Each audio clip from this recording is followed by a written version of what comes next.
10 Cabin in the Woods True Horror Stories with rain sound for good night's sleep. Welcome back to Horror Vault Channel. Step into the eerie embrace of the wilderness with our 10 Cabin in the Woods True Horror Stories.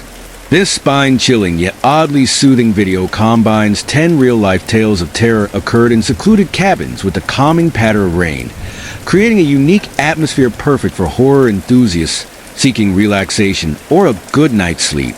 So without further delay, let's deep dive into these stories. Story 1. The Cabin Encounter. My name is Daniel, and I've been a real estate agent for over a decade. When I switched companies last year, I was handed what seemed like a golden opportunity, or a curse, depending on how you look at it. The property was a secluded, luxurious cabin deep in the mountains, formerly owned by a famous singer. It even had its own recording studio. However, its isolation made it nearly impossible to sell. The nearest town was hours away, and GPS systems barely recognized the area. The first time I visited the cabin, I had to bring along my colleague Marcus just to find the place. The journey was unsettling. Winding roads that seemed to vanish into nothingness, dense forest that swallowed all light, and an eerie silence that hung heavy in the air. When we finally arrived, Marcus turned to me with a pale face and said, "I'm glad this is your sale now. I'm not coming back here alone." After arranging for some repairs to make the cabin presentable, I decided to stay overnight to supervise the work. The workers left before sunset, warning me about how treacherous the road could be in the dark. As night fell, I found myself alone in the vast silence of the woods. At first, it was peaceful. No buzzing insects or rustling leaves. But then I realized how unnatural that silence was. Sitting on the porch, I thought I saw something, a pale face peeking through the trees. It was probably my imagination, I told myself. Still uneasy, I locked all the doors and retreated to the recording studio to work. Hours passed uneventfully until the lights began to flicker. Thinking it was just low fuel in the generator, I stepped outside to check. That's when I heard it, a faint laugh, high-pitched and childlike. My first thought was that one of the workers had returned for some reason, but when I called out, there was no response. Then came another laugh, closer this time, and it sent chills down my spine. I bolted back inside and locked the door.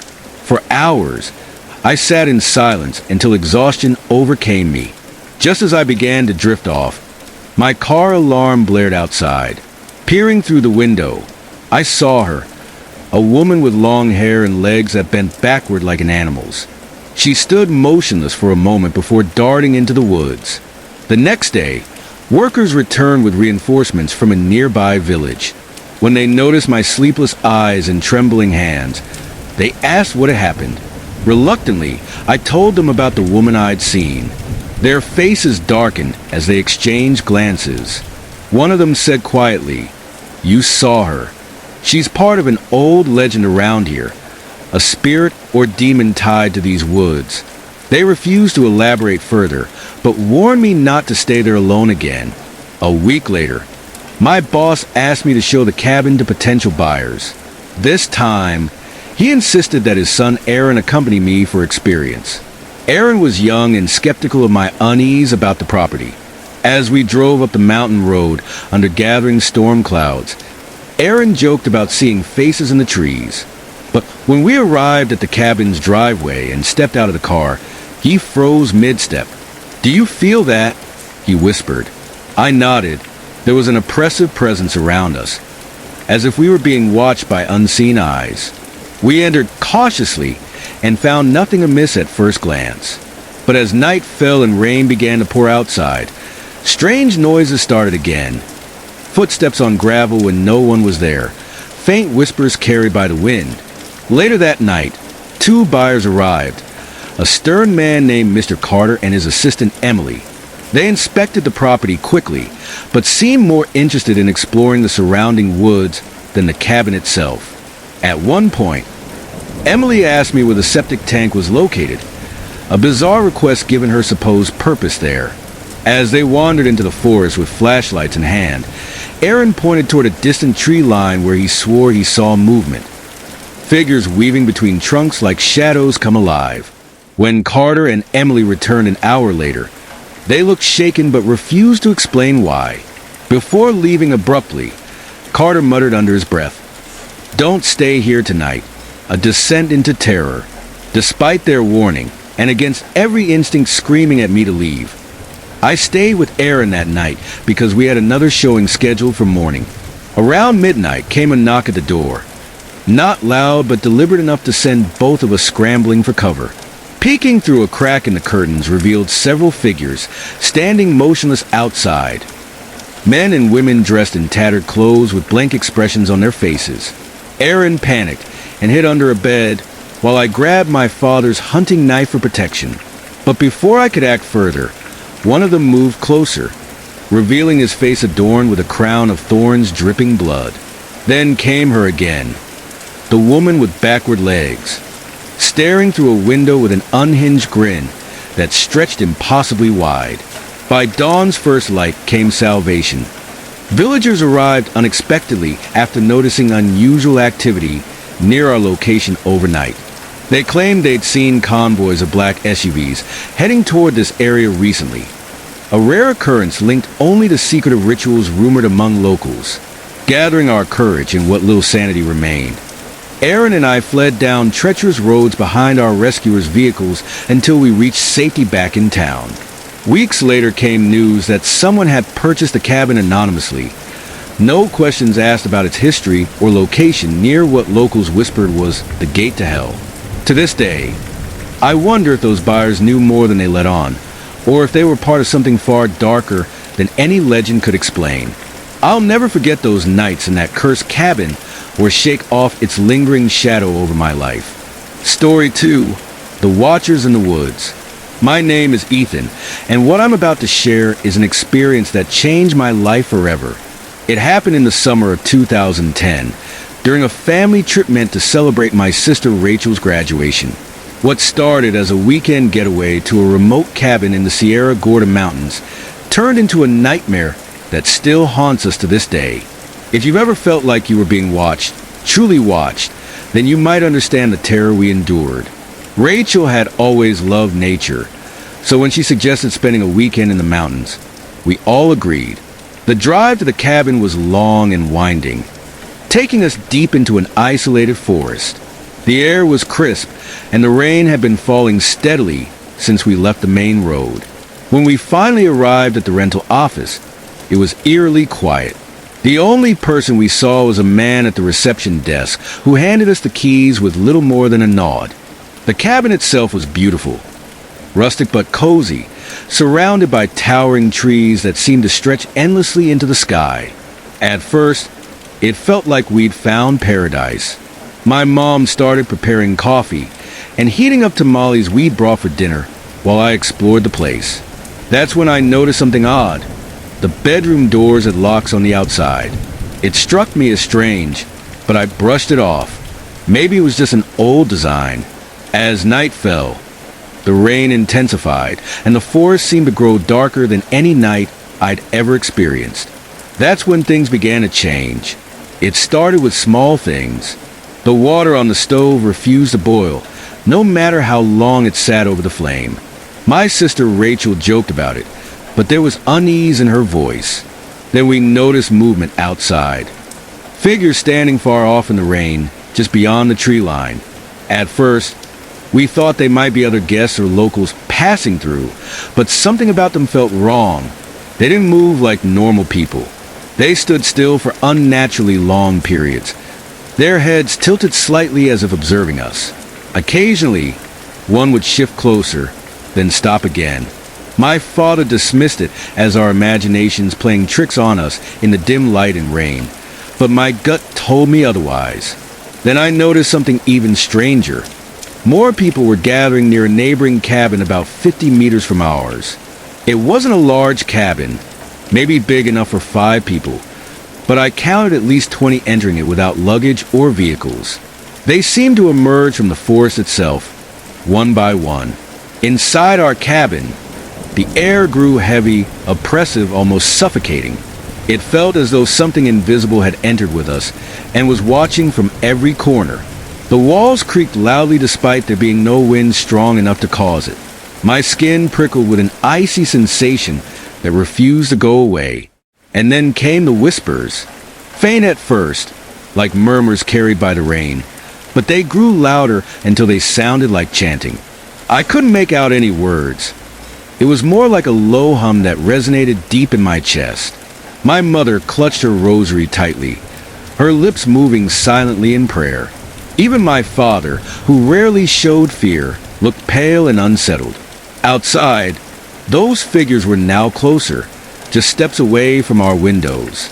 Their faces were obscured by shadows and rain, but their presence was undeniable. They didn't knock or try to enter. They simply stood there watching. By midnight, we couldn't take it anymore. The chanting outside had grown louder, and inside the cabin, every creak of what felt like a scream in our ears. My father made the call. We were leaving immediately. We grabbed what little we could and bolted for our car parked just outside. The rain poured harder than ever as we fumbled with the keys. The engine sputtered before finally roaring to life, a sound that felt like salvation itself. As I glanced back toward the cabin through the rear-view mirror, I saw them. Dozens of figures emerging from between the trees and moving toward us in eerie unison. Rachel swore she saw more figures deeper in the forest as we sped down the muddy road. We didn't stop until we reached a small hotel back in town hours later. The receptionist took one look at our soaked clothes and terrified faces and asked if we'd come from the cabins. Before we could answer, he shook his head grimly and muttered something about bad things happening there. That night at the hotel was restless. None of us could sleep for more than an hour or two. When dawn finally broke, we noticed bruises on my mother's arms, dark fingerprints that hadn't been there before. Against our better judgment, we returned to the cabin later that morning to retrieve our belongings. What greeted us was chilling. Everything was exactly as we'd left it, except for one thing. The entire cabin was coated in dust as though it hadn't been used in years. There were no signs of life anywhere. Not even footprints in the mud outside where those figures had stood just hours earlier. We thought it was over once we returned home. But 2 nights later, I woke up to my dogs barking furiously at something outside our house. Peering through my window into the darkness beyond our fence line, I saw nothing, but I felt it. That same oppressive presence from the cabin. It lingered for hours that night. Shadows shifting where there shouldn't have been any movement. Faint whispers echoing through empty rooms. Cold spots that chilled me to my core despite warm summer air outside. My mother led us all in prayer again until whatever was finally left, or so we hoped. I don't know what followed us home from those woods or why it chose us, but I do know this. Some places are not meant for human trespassers. There are forces out there, ancient and malevolent, that thrive on fear and feed on those who dare cross their paths. If you ever find yourself drawn to an isolated cabin deep in some forgotten forest, don't go. And if you do, don't stay after dark. Story 3. The Legend of the Forest Path. My name is Daniel, and this is a story passed down through my family, a tale that has haunted us for generations. It begins in the 1940s in a remote village nestled high in the mountains. My grandfather, Samuel, was a young man then, full of dreams and deeply in love with a girl named Elena. She lived in a larger town at the base of the mountain, connected to our village by a narrow dirt path cutting through a dense forest. What seemed like a simple love story soon turned into something far darker, something that still lingers in the shadows of those woods. Elena's family disapproved of their relationship. Her mother, a cold and domineering woman, insisted that Samuel should marry Elena's older sister, Beatrice. Beatrice was an unsettling figure, tall with an imposing presence and eyes that seemed to pierce through your soul. She had an unnatural obsession with Samuel, often appearing uninvited and speaking as though their union was inevitable. As time went on, Elena's family grew more restrictive. They forbade her from leaving the house, even for errands. Samuel feared for her safety and decided to take matters into his own hands. He approached his parents with a desperate plan. He would elope with Elena and start a new life far away from the oppressive grip of her family. Though hesitant, his parents eventually agreed after witnessing Beatrice's unnerving behavior firsthand. The night before the planned escape, Samuel walked down the forest path to finalize preparations with friends in the town below. The forest was eerily quiet under the pale moonlight, but Samuel paid little attention.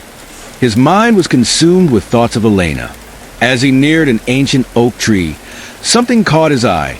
A serpent stretched across the path, its body unnaturally large and shimmering under the moonlight.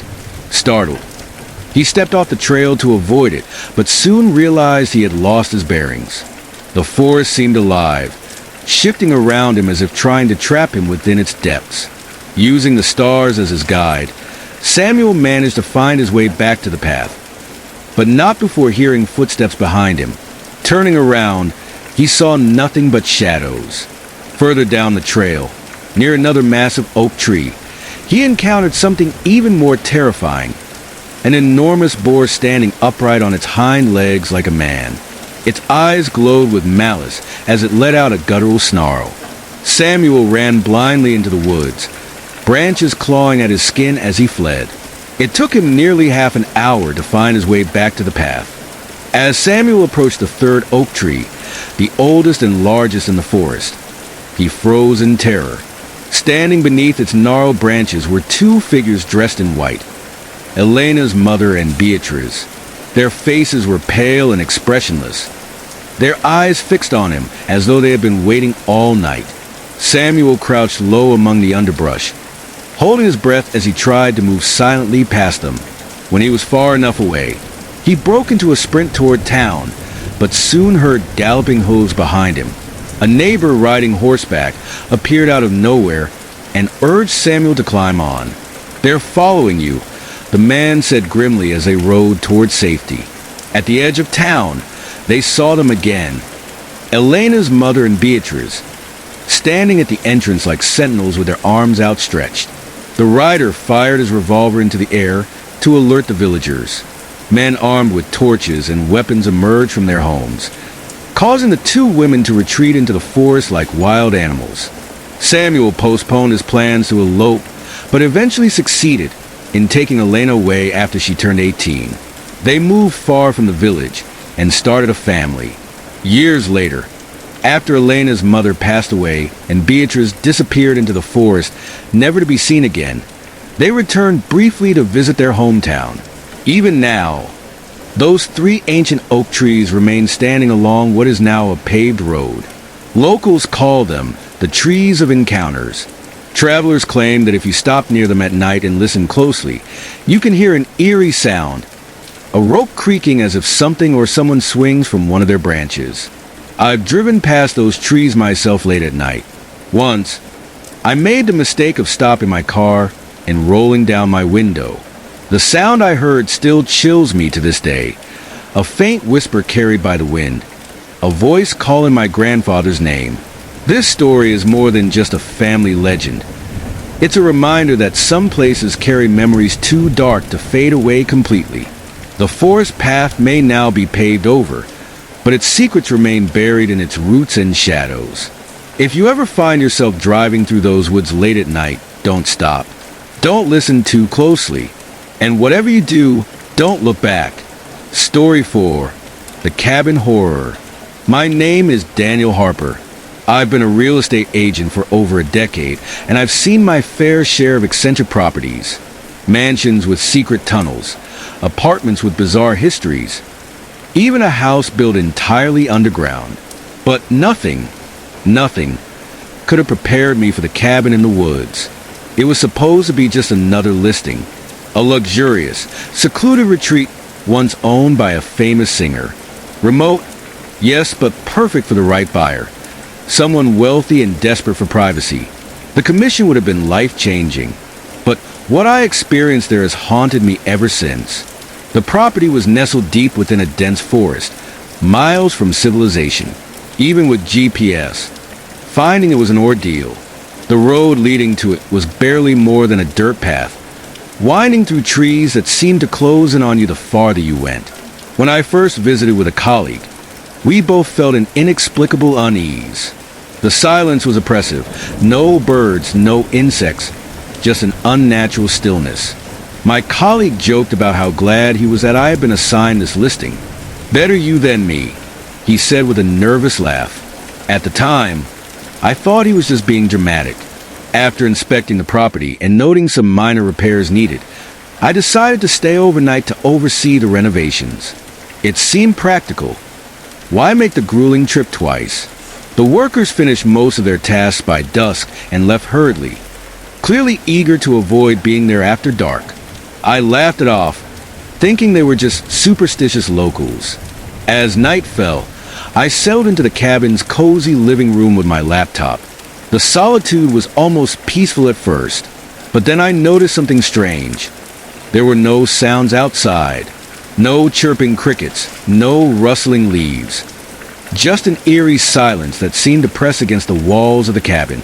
Around 9 p.m., while sitting on the porch, I thought I saw something, a pale face peering at me from between the trees. It was fleeting, almost imperceptible, but it sent a chill down my spine, telling myself it was just my imagination playing tricks on me. I went back inside and locked all the doors, but the unease lingered. Later that night, as I checked the generator outside, I heard it. Faint laughter echoing through the trees. It wasn't joyful or innocent. It was cold and mocking, like someone or something was watching me and enjoying my fear. I froze, straining to hear more. Then came footsteps, soft at first but growing louder as they approached the cabin. Heart pounding, I rushed back inside and bolted the door. Hours passed in tense silence until I heard footsteps again, this time inside the cabin. My blood ran cold as they moved from room to room, deliberate and unhurried. Grabbing a flashlight, I crept toward the source of the sound but found nothing. No one. Panicked yet determined not to flee into the pitch-black forest, I hid under the cabin's floorboards through a small access hatch near the back porch. From there, I could hear heavy footsteps pacing above me and then moving outside toward my car. Peering through a gap in the wooden slats, I saw it. A figure illuminated by my car's blinking alarm lights. A woman with unnaturally bent legs that folded backward like an animal's hind legs. She wore what looked like a tattered gown and moved with an unnatural speed toward the woods. I stayed hidden until dawn. When morning finally came, so did the workers, and with them, 3 locals from a nearby village hired to help finish the job. One of them noticed my pale face and sleepless eyes and asked if I'd stayed alone in the cabin overnight. When I described what had happened, the laughter, the footsteps, and especially her, their expressions turned grave. One of them nodded solemnly and said I had encountered La Dama de las Sombras, the Lady of Shadows, a local legend known for haunting those who dared to intrude on her territory. But what chilled me most was their warning. She doesn't stop after one visit. Before leaving that day, I remembered something. My car's security cameras had motion sensors and recorded everything during the night. If she had triggered the alarm while approaching my car, there might be footage of her. I drove back to my office that evening with trembling hands and reviewed the recordings on my laptop. The footage showed exactly what I feared. A pale figure darting toward my car before vanishing into thin air. Her bent legs were unmistakable. I never returned to that cabin again. The listing eventually sold to someone who insisted on never visiting before signing the papers. To this day, I wonder if they've met her too, or if she's still waiting for me to come back. Some nights, when everything is quiet and still, I swear I can hear faint laughter outside my window. Story 5. The Echoes in the Forest. I never believed in ghosts. Not really. Sure, I had heard stories growing up, tales of haunted woods and restless spirits, but they always felt like something distant, something that happened to other people. That changed one cold January night when my friends and I decided to spend a weekend at an old cabin deep in the woods. The cabin belonged to my friend Ethan's uncle, a hunter who had built it decades ago. It was isolated, surrounded by thick trees and miles from the nearest town. Perfect for a weekend away from the world, or so we thought. There were 4 of us: Ethan, his girlfriend Mia, my best friend Lucas, and me. We arrived late Friday afternoon, just as the sun was setting. The cabin was rustic but cozy, with a wood-burning stove and creaky wooden floors. Outside, the forest stretched endlessly in every direction, its silence broken only by the occasional rustle of leaves or distant animal calls. That first night was uneventful. We cooked dinner over the stove, played cards by lantern light, and laughed about nothing in particular. It wasn't until we were settling into bed that I noticed something strange. The cabin had 2 bedrooms upstairs and a small living area downstairs. Lucas and I shared one room while Ethan and Mia took the other. As I lay in bed, staring at the dark ceiling, I heard faint footsteps outside the window. At first, I thought it was just an animal, a deer or maybe a raccoon, but then I realized the steps were too deliberate, too human. "Lucas," I whispered, nudging him awake. "Do you hear that?" He groaned and rolled over. "Hear what?" "Footsteps," I said. "Outside." He sat up, listening intently. The sound had stopped. "You're imagining things," he muttered before falling back asleep. But I wasn't imagining it. The next morning, I told Ethan about what I'd heard. He laughed it off, saying the woods could play tricks on your ears. Still, there was an uneasiness in his voice that he couldn't quite hide. We spent the day hiking through the forest, exploring old trails that wound through dense undergrowth. The air was crisp and cold, and the trees loomed overhead like silent sentinels. At one point, we stumbled upon an old clearing where a rusted swing set stood half buried in snow. It looked out of place, like something left behind by a family long gone. "Creepy," Mia said with a nervous laugh. "Probably just an old campsite," Ethan replied, though he didn't sound convinced. That night, things took a darker turn. It started with the knocking. We were sitting around the stove after dinner when we heard it. A sharp rap, rap, rap at the front door. Ethan grabbed a flashlight and opened it cautiously, but there was no one there. Just darkness and snow. "Probably just the wind," he said, though his hand trembled slightly as he closed the door. But then it happened again, this time louder, and then again from the back door. Mia clutched my arm tightly. "Who's out there?" she whispered. Ethan grabbed his uncle's old hunting rifle from above the fireplace and motioned for us to stay put while he checked outside. Lucas insisted on going with him while Mia and I stayed behind, huddled together in silence. They returned 10 minutes later looking pale. "There's no one out there," Ethan said. "But there are footprints." "What kind of footprints?" Mia asked. Ethan hesitated before answering. "Bare feet." That night was hellish. None of us could sleep as the knocking continued intermittently throughout the night. First at one window, then another. At one point, I thought I saw a shadow move past our bedroom window, a tall figure with long limbs. But when I mustered enough courage to look outside, there was nothing there but darkness. By morning, we were all on edge. The footprints were still visible in the snow, barefoot tracks circling the cabin before disappearing into the woods. "We should leave," Mia said firmly. But Ethan shook his head. "It's just some local kids messing with us," he insisted. "If we leave now, we're letting them win." Reluctantly, we agreed to stay one more night, though none of us felt good about it. That evening, as darkness fell once again over the forest, things escalated. We were sitting around playing cards when we heard it. A low growl coming from outside. It didn't sound like any animal I'd ever heard, deep and guttural, almost human. Ethan grabbed his rifle while Lucas and I armed ourselves with whatever we could find. A fireplace poker for me and a heavy flashlight for Lucas. Mia stayed close behind us as we cautiously stepped outside into the freezing night air. The growling stopped as soon as we opened the door. For a moment, everything was silent except for our breathing and the crunch of snow beneath our boots. Then we saw it, a figure standing at the edge of the clearing where the trees began. It was tall, too tall, and its limbs seemed unnaturally long as if they had been stretched beyond their limits. Its face, God help me. Its face was blank, smooth skin where eyes and a mouth should have been.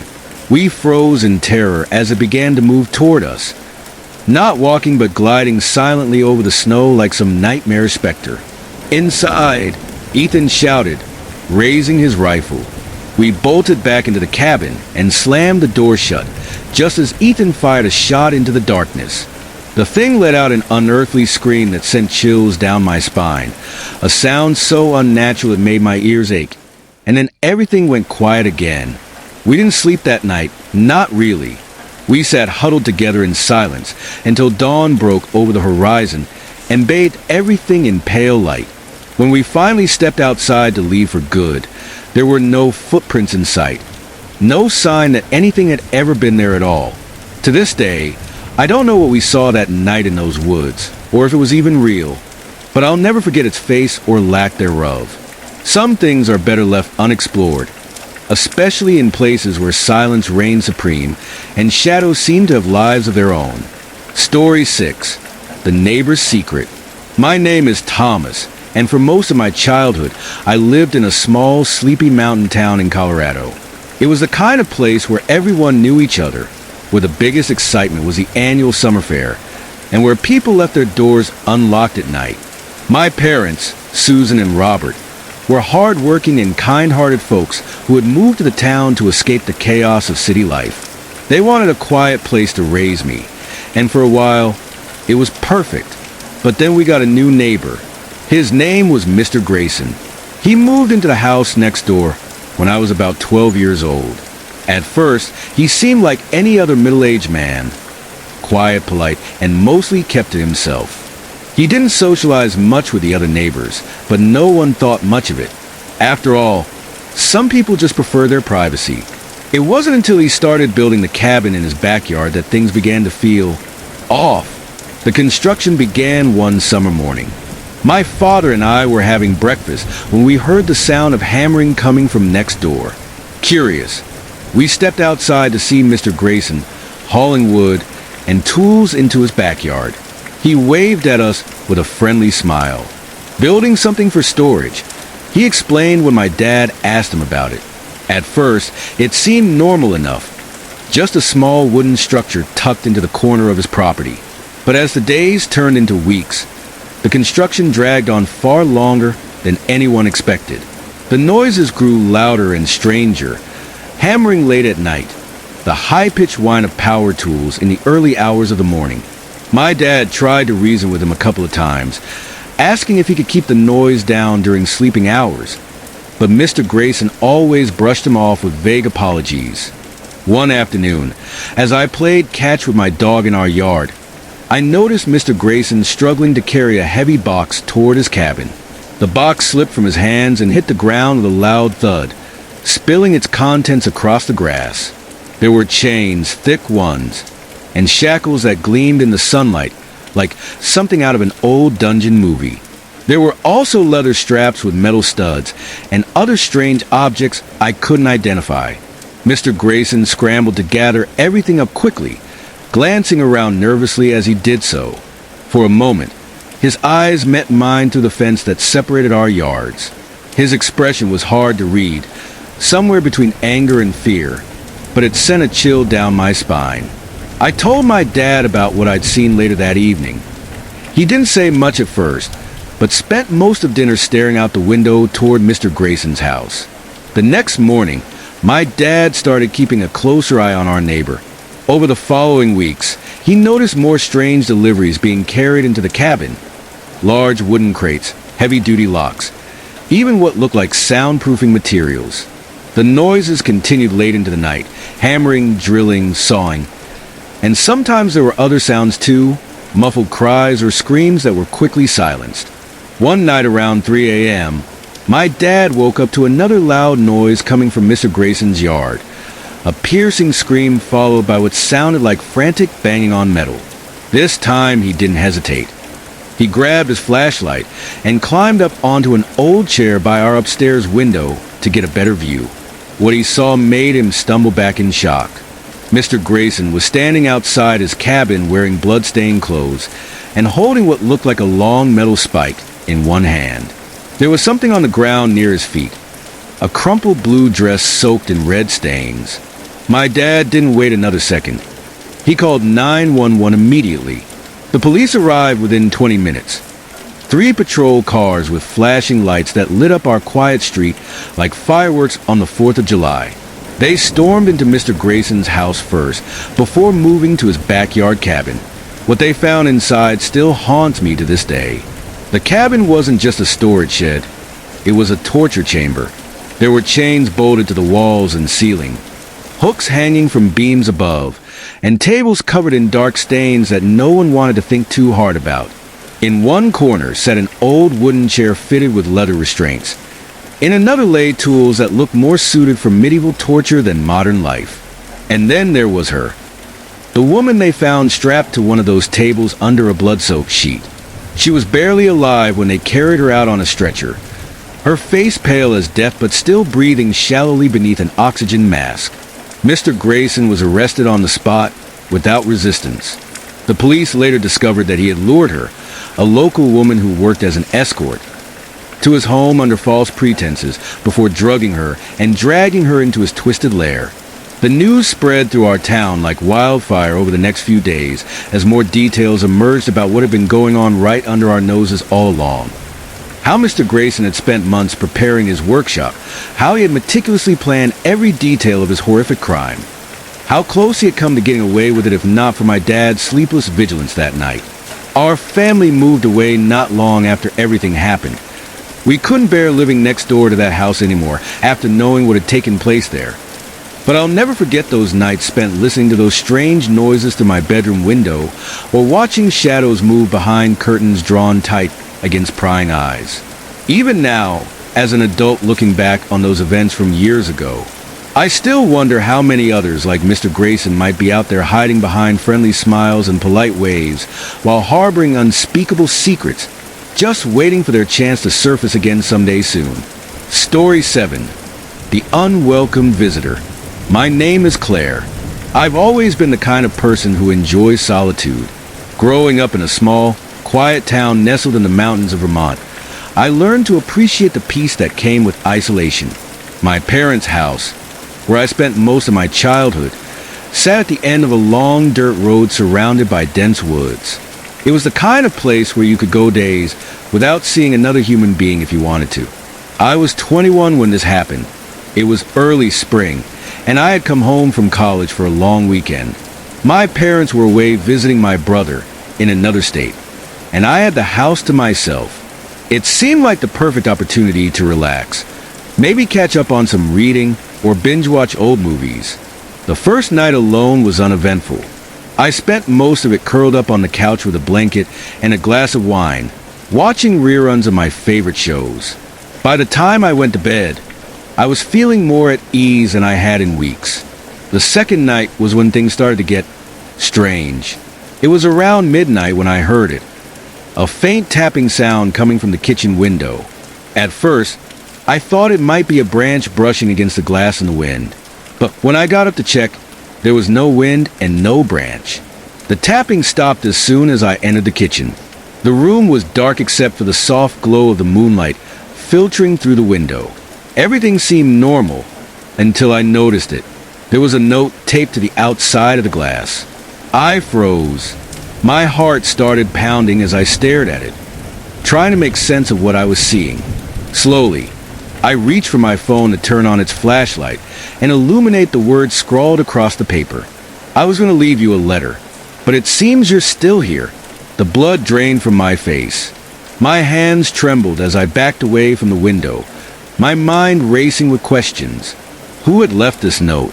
How long had they been outside? And more importantly, were they still out there? I locked every door and window in the house before retreating to my bedroom upstairs. My parents' house had always felt like a safe haven, but now it seemed foreign and threatening. Every creak of the floorboards and rustle of leaves outside made me jump. I tried to convince myself that it was just some prank, a local kid messing around, or maybe even one of my friends trying to scare me. But deep down, I knew better. I barely slept that night. The next morning, I woke up feeling groggy and on edge. Determined not to let fear get the better of me, I decided to spend the day cleaning and organizing. Anything to keep my mind occupied. By evening, I had almost convinced myself that everything would be fine. But as darkness fell over the house once again, that familiar sense of unease crept back in. Around 9 p.m., as I stood in front of the bathroom mirror brushing my teeth, something caught my eye, a faint movement in my peripheral vision. Turning toward my bedroom door, which was slightly ajar, I saw him. A man stood just inside my room. He was tall with disheveled blonde hair and wore dark clothes that looked worn and dirty. His face broke into a wide grin when he saw me notice him, a grin that sent chills down my spine. For a moment, neither of us moved. Then he took a step closer. "Claire," he said softly, his voice calm yet unervingly familiar. "It's been a long time." That's when it hit me. I knew him. His name was Adam. We had dated briefly during my first year of college before he dropped out and disappeared without a word. The last thing anyone had heard about him was that he'd been living on the streets after refusing treatment for his schizophrenia. "What are you doing here?" I demanded, trying to keep my voice steady despite the fear coursing through me. "I heard you were back," he said simply. "I wanted to see you. How did you get in?" My voice cracked as panic began to set in. He ignored my question and stepped closer until there were only a few feet between us. "You cut your hair," he said with a chuckle, reaching out as if to touch it. "Don't," I snapped, stepping back into the bathroom and grabbing for anything that could serve as a weapon. A pair of scissors lying on the counter. Adam raised his hands in mock surrender, but didn't move away. "Relax," he said with that same unsettling grin. "I'm not here to hurt you." But his presence alone felt like an invasion, a violation of every boundary imaginable. "Get out," I said firmly, holding up the scissors like a dagger. "Now." For a moment, he just stood there staring at me with those wild eyes before finally nodding slowly. "Okay," he said quietly, "but can we talk first?" "No." My voice rose as adrenaline surged through me. "Leave." Something shifted in his expression then. His grin faded into something darker, angrier. "You don't have to be so mean about it," he muttered before turning abruptly and walking out of my room. I followed him down the stairs at a safe distance until he reached the front door. He paused for a moment before stepping outside into the night without another word or backward glance. As soon as he was gone, I locked every door behind him and called 911. The police arrived within 20 minutes, but found no sign of Adam anywhere near the property or surrounding woods despite searching extensively throughout the night. They assured me they would keep an eye out for him, but advised me not to stay alone until they could locate him. Advice I took very seriously after that harrowing encounter. To this day, I don't know how long Adam had been inside my house before revealing himself, or what might have happened if things had played out differently that night. But one thing is certain. Solitude has never felt safe since then, and probably never will again. Story 8. The Predator in the Woods. My name is Jonathan, but everyone calls me John. I grew up in a small rural town in Maine, surrounded by dense forests and rolling hills. My father, Richard, was a carpenter by trade and a hard-working man who loved the outdoors. When I was 10 years old, he bought a large piece of land deep in the woods. It was his dream to build a cabin there, a place where our family could live off the land, away from the chaos of the world. At first, I hated it. The isolation was suffocating. There were no neighbors, no friends to play with, just miles and miles of trees. But over time, I grew to appreciate the beauty of the wilderness. The forest became my playground, and I spent countless hours exploring its hidden trails and secret clearings. The summer I turned 12 was when everything changed.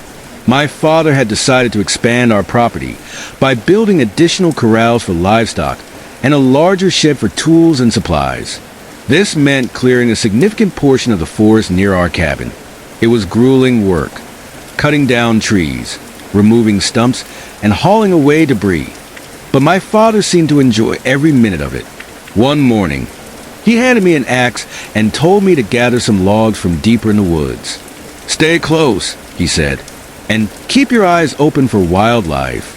I nodded and set off into the trees. The forest was alive with the sounds of birds chirping and leaves rustling in the breeze. As I worked, I noticed something odd, a faint rustling in the underbrush about 20 yards away. At first, I thought it was a deer or maybe a raccoon, but when I looked closer, I saw nothing. Shrugging it off, I continued chopping wood. About an hour later, I heard it again, a low cough coming from the same direction. It wasn't an animal sound. It was distinctly human. My heart raced as I scanned the trees, but once again, there was nothing there. When I returned to the cabin that evening and told my father what I had heard, he dismissed it as my imagination. "Probably just some hiker passing through," he said. "Nothing to worry about." But I couldn't shake the feeling that something or someone was watching me. The next day, my father sent me back into the woods with instructions to finish gathering logs from the same area. This time, I kept my axe close and my senses sharp. As I worked, I felt it again, that unsettling sensation of being watched. When I glanced up from my task, my blood ran cold. There, partially hidden behind a cluster of bushes, was a man. He was crouched low to the ground, his face partially obscured by shadows. His clothes were dirty and tattered, a plaid shirt and worn jeans, and his eyes locked onto mine with an intensity that made my stomach churn. For a moment, we just stared at each other. Then he smiled, a slow, deliberate grin that sent shivers down my spine, and motioned for me to come closer. I bolted, dropping my axe. I sprinted back toward the cabin as fast as my legs would carry me. When I burst through the door, gasping for breath, my father immediately knew something was wrong. "There's a man in the woods," I shouted. "He's watching me." My father's face darkened as he grabbed his rifle and motioned for me to stay inside with my mother. "Lock the doors," he said before heading out into the forest. The hours dragged by as we waited for him to return. My mother tried to keep me calm by distracting me with chores, but her hands trembled as she washed dishes or folded laundry. When my father finally came back just before sunset, his face was pale and his hands shook as he set down his rifle. "What happened?" my mother asked anxiously. He hesitated before speaking. "I found something," he said quietly. "Two bodies. Children." The air seemed to leave the room all at once as his words sank in. "They were hidden in the underbrush," he continued. "A boy and a girl, no older than 12 or 13. My mother covered her mouth with her hands as tears streamed down her face. I felt like I might vomit. "We need to call the police," she said firmly. My father nodded and picked up the phone. The police arrived within an hour. 3 patrol cars filled with officers who combed through our property with flashlights and notepads. My father led them to where he had found the bodies, while another officer stayed behind to question us about what we had seen or heard. It wasn't until 2 days later that we learned they had caught him, the man from the woods. He had been trying to flee the state in an old pickup truck when they pulled him over for a broken taillight. Inside his truck were items linking him to several other missing children cases from nearby towns. During his interrogation, he confessed not only to killing those 2 children, but also to abducting and murdering 3 others over the past year.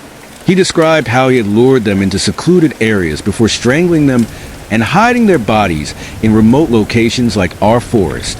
The news hit our small community like a bombshell.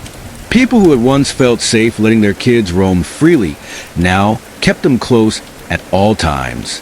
My parents decided they couldn't stay on that property any longer, not after what had happened there. So they sold it within months and moved us across the country to Colorado.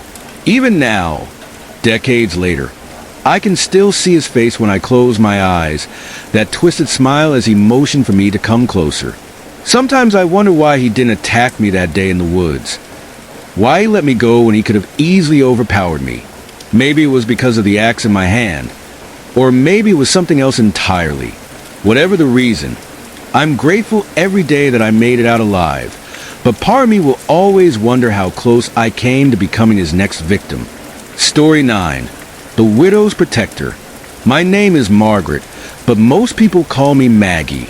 8 years ago, my world fell apart when my husband, James, lost his battle with pancreatic cancer. He was my everything, my partner, my best friend, my anchor. We had no children, so when he passed, I was left utterly alone. The only solace I found was in our cabin deep in the woods of Maine. It was our sanctuary, our escape from the chaos of the world. After his death, I retreated there, hoping to find some semblance of peace among the memories we had built together. The cabin was isolated, 40 minutes from the nearest town down a winding dirt road. No internet, no cell service.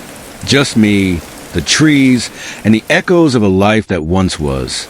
At first, it was unbearable. The silence pressed down on me like a weight.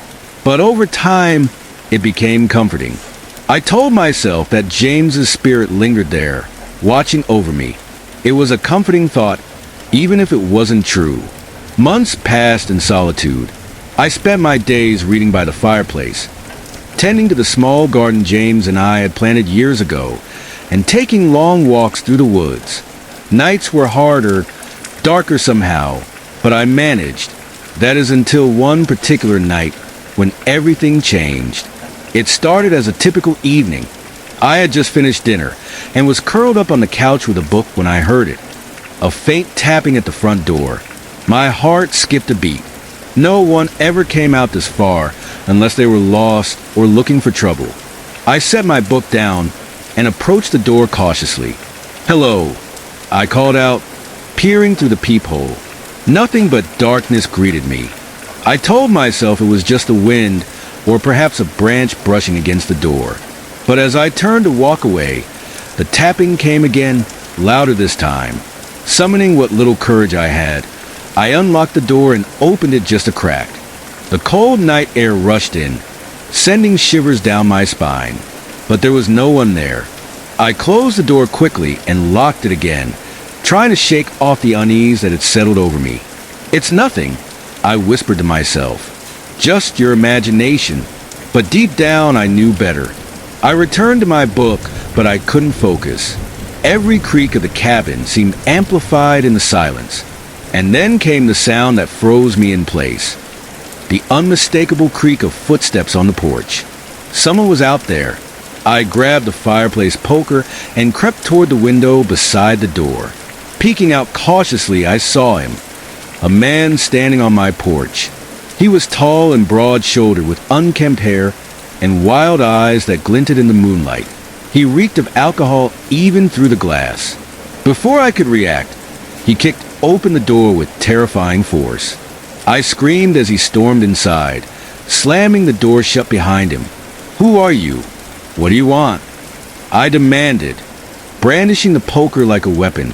He didn't answer, just stared at me with a twisted grin that made my skin crawl. "Get out!" I shouted. Instead of leaving, he lunged at me with shocking speed. I swung the poker wildly, but missed as he grabbed my wrist and shoved me against the wall. "Please," I begged, tears streaming down my face. "Take whatever you want. Just don't hurt me." He laughed, a low, guttural sound that sent chills down my spine. "What I want," he said slowly, "is right here." Panic surged through me as he tightened his grip on my wrist and began pulling a length of rope from his pocket. My mind raced for an escape plan as he forced me onto the couch and started tying my hands together. And then it happened. His laughter stopped abruptly as his eyes widened in terror. He released me suddenly and stumbled backward as if he'd seen something horrifying behind me. What is that?" he stammered, pointing toward an empty corner of the room. I turned to look but saw nothing, just shadows dancing on the walls from the flickering firelight. The man's face contorted with fear as he backed away slowly toward the door. "Stay away!" He screamed at whatever invisible force he thought he saw. And then he ran, bolted out of the cabin like a man possessed. I sat there trembling for what felt like an eternity, before finally mustering up enough courage to lock the door again. My hands were still shaking as I grabbed James's old revolver from our bedroom drawer and kept it by my side for what remained of that sleepless night. The next morning brought more questions than answers when I learned from local authorities that they had found his body floating in a nearby lake. Drowned less than an hour after fleeing my cabin, they ruled it an accident caused by intoxication. But I knew better. A few nights later, James came to me in a dream, his warm smile easing all my fears as he spoke softly. "Don't worry, Maggie. I'll always protect you." When I woke up that morning, for the first time since his death, I felt safe again. Story 10. The Ghost of Blackwood Cabin. My name is Daniel, and this happened 2 years ago in March. Every year, my friends and I, Michael, Sarah, Emily, and Ethan, take a weekend trip to escape the grind of our adult lives. We've been doing this since college, and it's become a tradition we all look forward to. That year, Michael found us an Airbnb cabin deep in the forests of Vermont. He always had a knack for picking unique places, but this time, he outdid himself. We arrived at Blackwood Cabin late in the afternoon. The drive through the winding dirt road was surreal. Towering trees lined the path, their skeletal branches clawing at the overcast sky. When we finally reached the cabin, I was speechless. It was an old structure, over a century old according to the host, yet it stood tall and proud amidst the wilderness. It had 2 stories with a large terrace overlooking the forest.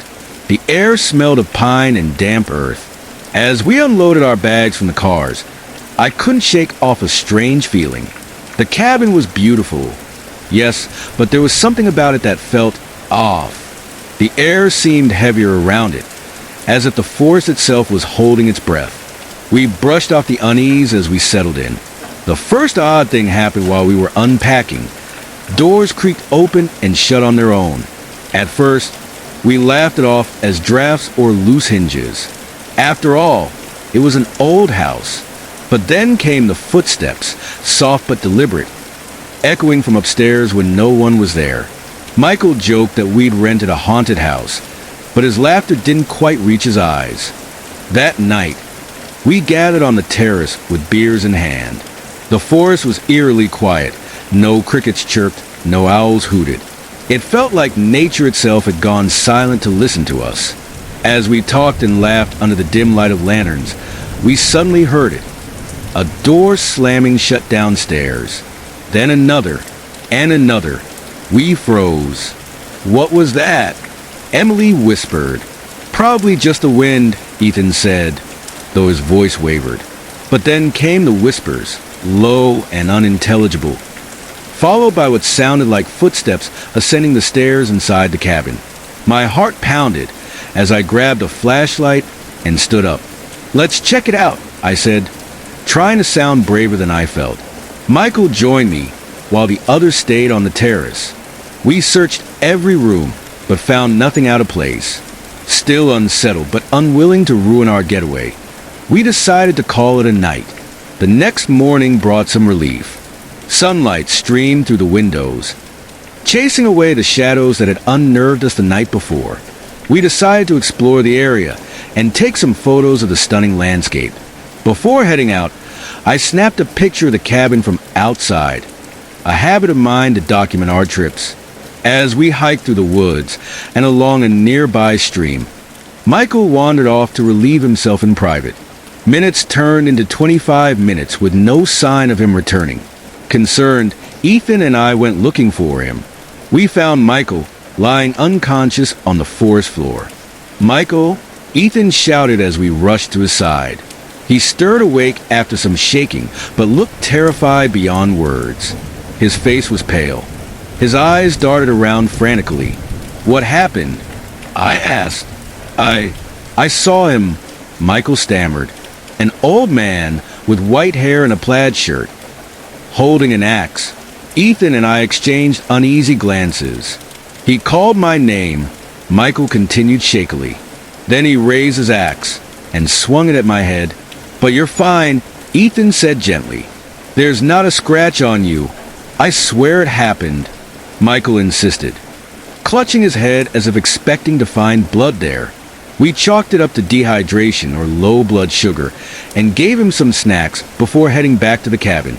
That evening, as we sat around reviewing photos from our hike on my camera, Sarah suddenly gasped. "Go back," she said urgently. I scrolled back to an earlier photo, the one I'd taken of the cabin that morning, and my stomach dropped. There, in one of the upstairs windows, stood a figure, an older man with white hair and a plaid shirt holding an axe over his shoulder. "That's him," Michael cried out.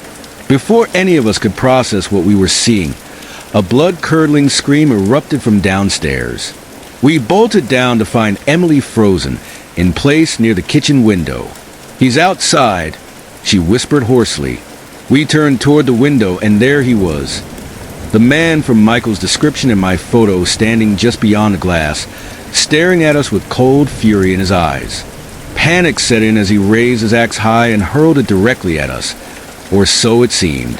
We ducked instinctively. But there was no shattering glass or splintering wood. When we looked again, he was gone. That was enough for all of us. We packed our things in record time and fled into the night without looking back. The next morning in town, our host listened quietly as we recounted our ordeal. His expression remained stoic until he finally spoke. "You saw Edmund." He explained that Edmund had been the original owner of Blackwood cabin, a reclusive lumberjack who had murdered his brother with an axe over a land dispute before taking his own life in that very house nearly a century ago. Though he apologized profusely and refunded our money, nothing could erase what we'd experienced, or what we'd seen in that photo. To this day, none of us have returned to Vermont or spoken much about that weekend. But sometimes I still dream about Edmund standing in that window, watching and waiting. And that's the end, guys. Don't forget to subscribe to Horror Vault to keep listening to our new and unique vault of horror stories. I will see you in the next video.